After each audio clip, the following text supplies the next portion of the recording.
see George Lightning.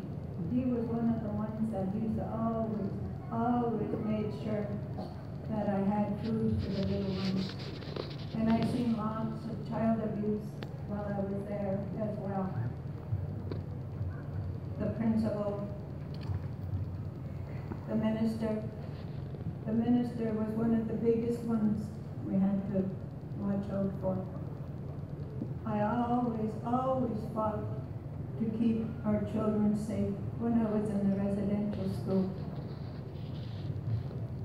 I had my fingernails pulled because I was speaking a different language.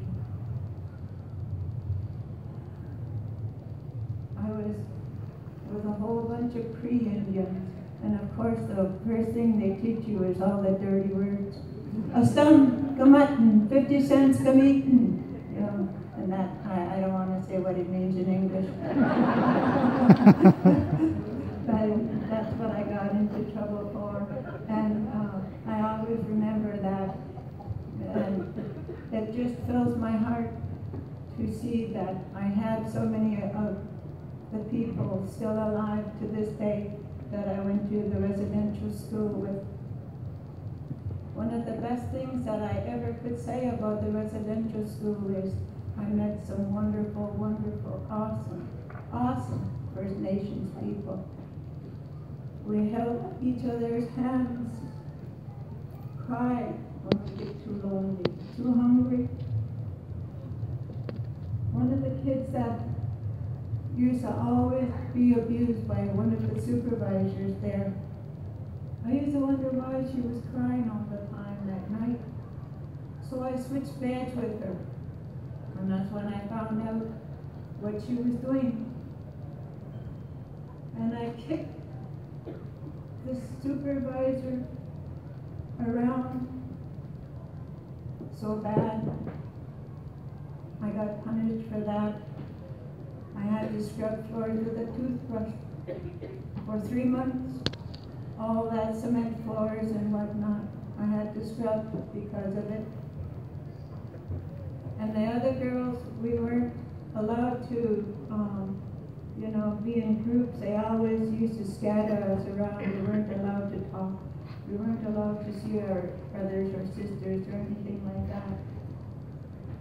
I cooked for over 1,000 kids at the age of 11, 12 years old. We had to get things for, they had big gardens and stuff like that in Edmonton. And the principal, he was one of the biggest child abusers there as well. He was making me do things to him, and I wasn't very cooperative. In our language, we call men's private part duty, and I bet he's really good. I did. He never asked for me again.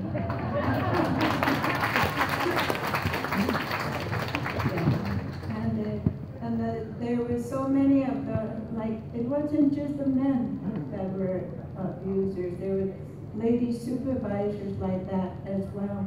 We always had to watch out for them. When they took us from Haida Gwaii, we got on a boat, and there were so many of us from Skidegate and different places like that.